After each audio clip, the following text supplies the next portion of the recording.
Hey Andre, did you know that there are now 200 TRXs for sale across the country? Yes, I did, because I just verified that. Yep, and in a story in Jalopnik, about half of those are being marked up, get this, by $25,000 to $50,000. And you know what? I'm okay with that because, well, that's a free market at work. Dude, no, you're wrong. All right, Andre, before we get into a lively discussion of why you're wrong, let's kind of give them some background on the TRX. So what makes the TRX, the Ram TRX, so special? Well, first of all, it's really a first super truck, right? And as you can see by the images behind us, we actually own one. Yep. So we have some knowledge about it. Dude, we were the first in the country to get it. Yeah, we were very fortunate, thanks to everybody involved. And our truck, we bought near sticker price or at sticker. Yeah, we bought it at sticker. Thanks to our connections, we were able to pick it up in Detroit and pay sticker for it. So thank you, everybody at, what used to be FCA is now Stellantis. Yes, and also Johnson Auto Plaza, of course. But it's a super truck because it's a supercharged engine, right? 702 horsepower. 8-speed automatic. It's a wide body truck. It's the first competitor to the Raptor, really a true competitor. It's got the suspension system, it's got the horsepower, which is out of this world. And it's also a fairly luxurious truck that can still do some work. Yeah, and how much do they start at? Well, they start at about 71 to 72 grand. This is MSRP, manufacturer suggested retail price. That's for the base truck. We Yes. paid $77 for ours because it's got some upgrades. Yeah, a couple of options like the towing package. We have the little knob that helps you steer the trailer when you back up. But our truck is pretty simple otherwise because we don't have like a keyless entry, right? We do have a push button start, but we don't have no sunroof, no luxurious appointments on the inside, with carbon fiber. Everything you need and nothing you don't. Yes. So our truck, I'm pretty happy with our truck. Yeah, I'm very happy with it too. And in fact, we're trying to prove that it is indeed the first super truck by running a series called Run What You Brung, where you guys are bringing your vehicles to drag race against the TRX. And right now, the next episode of that series is over at TFL Truck, where Andre, you got behind the wheel of a dragster Tundra. So if you want to know if a dragster Tundra this is a true drag truck, yes, can take on the TRX, head over there right now. So what's the story on Jalopnik, Andre? So Jalopnik ran the story recently, and they looked at Autotrader.com. Autotrader.com is basically a site that kind of aggregates all the new truck and car sales, right? And I actually went in and verified it. So I went to AutoTrader after we looked at Jalopnik's story, and basically, like you said, about 200 trucks, 199 trucks as of this filming. For sale in the country. In the country, we looked across the country, and about half of them, or maybe more than half, actually are getting marked up. Some trucks are getting marked up about, like you said, about 20 to 25,000 over sticker, and we can show some of that on screen for you as you're basically the story goes to say, right, that the basic TRXs, the ones that aren't launch edition, are being marked up about $25K, and if you want the launch edition, which is this truck in this kind of cool gun metal gray color, those are being marked up $50,000. So you're taking a truck that is normally, let's say, between $70,000 and $90,000, and you're making it into $120,000, or in some cases maybe $140,000 truck, depending on all the features, which is okay for me, and I'll tell you why that's okay, Andre. Why is that okay? I'll tell you why that's okay. Because it happens all the time, right? I know, look, for a long time, I was really bummed out about the fact that when a new car came out, and especially a hot new car, and we're talking about the new C8 Corvette, I'm sure it'll happen with the Bronco, it happened with the Hellcats, it happened with the Demons. People were paying over sticker to buy these vehicles. But there's the key, Andre. People were paying over sticker, right?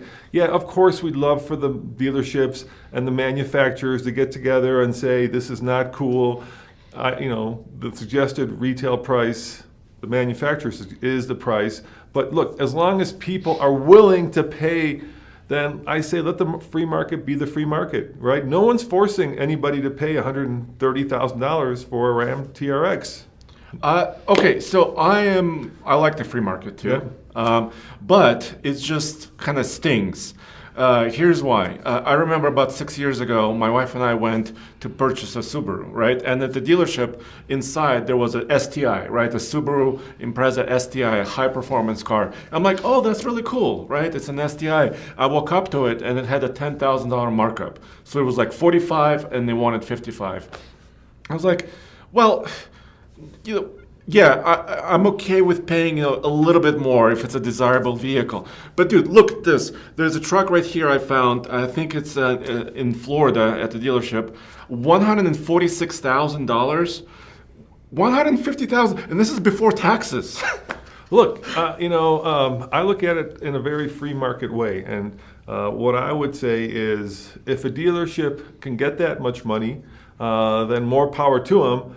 From a personal standpoint, if I find a dealership that's actually doing that, I won't buy vehicles from them, because to me, even though the free market is a free market, it says more about the dealership than it does about the vehicle, right? It says that these guys care more about the amount of money that they make on a transaction than they do about the long-term relationship with their customers. And so to me, any dealership that's marking it up, and it's you're welcome to do that, is a dealership I won't do business with. Once again, the free market at play.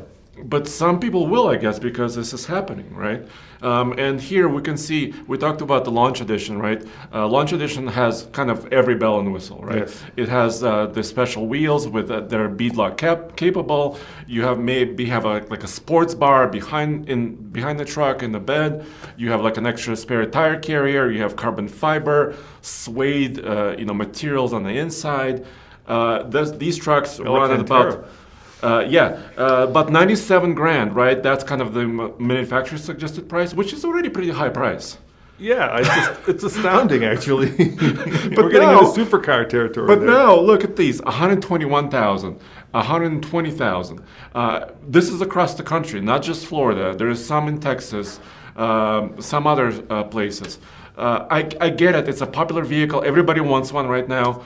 I'm okay with paying a little bit extra, but dude, 50 grand over is just... All right. Let me ask you this then, okay? So if you have a hard time with that, say that the dealership sells it at sticker, right? Okay. And then, people will immediately flip it. And I've actually saw this happen with the Bronco. Somebody's actually already trying to sell their Bronco reservation on Craigslist, right? I mean, all you're doing by stopping that is just moving it downstream, right? Because let's say that you buy the vehicle at whatever the sticker is, but the true market value of it is $25,000 higher. Then a lot of people are just going to use that opportunity to flip the thing, right? They're going to be actually making kind of a gray market in vehicles, right? So every time you try to kind of twist and subvert the free market, it has consequences. And at least this way, it's happening not downstream, but at the source. At the source. Yeah. And maybe you could still flip one of these. Who knows? Okay. Who knows? But once again, no one's forcing anybody to spend that kind of money. Right. And let's face it, the one thing I would say about Stellantis, I could say about FCA, is they don't make money by not selling cars and trucks. So right now, obviously they're in short supply, but at some point supply and demand will, equal out. And then, of course, you'll start to get used vehicles on the market, and, the free market will correct that. And I think you're absolutely right, actually. Why am I saying that? I don't know. You're the one who's arguing that this is wrong. No, but I'm saying like a year down the line, this will no longer happen with the TRX. Look, there'll be something else, right? Yeah. There'll be the Cybertruck, the Bronco, the Rivian, maybe whatever else comes next. Look, I'm with you, dude. There's a large kind of, my grandfather was very kind of alles in ordering, everything order kind of guy, right? And you kind of feel like if the manufacturer suggested retail price is X, and if people are charging Y for it, whatever that number is, then that is wrong, right? It'd be like, it also is confusing because then it puts the truck buyer, it makes you work for it, right? Because then you got to go and find the dealership that's selling it for MSRP, and you don't feel like there's a level playing field. And I think with the free market, you see it also kind of sorting even that thing out. And I'll give you an example. Nathan just went and bought a vehicle through Carvana, right? Mm-hmm. He bought a Leaf through Carvana. Yeah. And it's one price. You don't haggle for it. They deliver it to your house, right? I think that that's a direct response to like the fact that used car dealers have been, flipping cars in America for generations now, and charging way too much for that, right? Or a lot of them have been, spit and polish. And now people are willing to pay more to have that kind of what I would call level playing field, where you go in, you see the vehicle, you pay the same thing that you would pay, I would pay, and that might mean you're going to pay a little bit more for it, but you feel like you're getting less stress and a much less, I would call it fight-free or civilized buying experience. You know what I mean? I mean, the dealers, you feel like you got to go and wrestle the salesman, wrestle down this, right? Wouldn't it be cool? Whether you love or hate Apple, right? You're going to pay the same price for this at anywhere. Yeah. And people are willing to do that because they feel like they've gotten a good deal. The problem with truck and car buying is I go buy it, and then my neighbor looks at me and says, "Hey, yeah, I just bought that same one for $5,000 less," and you feel like crap because of it. Yes, you do. And I think the MSRP goes the other way, right? Some trucks, maybe not the TRX, you can get those deals, right? They discount those trucks, and it works goes both the other ways, way. yeah. So it's a jungle. That's what I was looking for. It's a jungle out there. It's a truck jungle when you're buying these things. And maybe that's all right.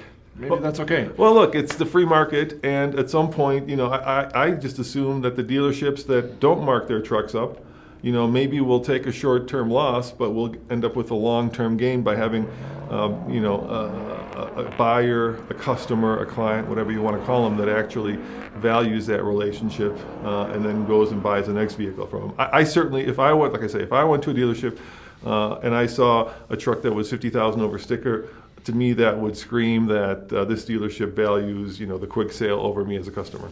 Yeah, I think goodwill goes a long way. Yeah. And if you do build goodwill over time, it pays off in the long run. Before we wrap this up, what do you think what vehicles do you think this year are also going to get this kind of, frenzy treatment? Well, you mentioned one already, Bronco, right? The Bronco. I think supposedly the Hummer EV is coming at the end of this year. You think at 112,000 that people are going to be buying them at 152,000? I don't know because it's electric. Yeah. But according to GMC, it's already sold out, or all the pre-orders have sold out. So that may be interesting. I think if Cybertruck comes to market, I don't think it's going to be this year in volume.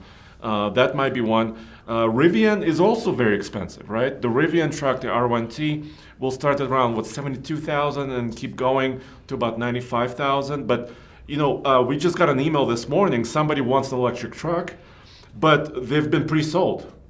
So I think that's going to drive the value higher. Yeah, and there is a cautionary tale here, and I think that cautionary tale is the Mach-E, right? Initially, they did that thing where they rolled out the Mach-E, and they took orders, and they had hundreds of thousands of orders, and these were more than hand raisers, right? These were, I think, $100 deposit, but they weren't like the Rivian where it was serious money. I think the Rivian was $1,000 or I think it was $2,000. Yeah. But what we're seeing with the Mach-E now is that dealers actually have them already. And that a lot of those people who said, "Yeah, I want it, I'll give you $100 that's refundable," are actually getting refunded, and that the vehicles are in store and in stock.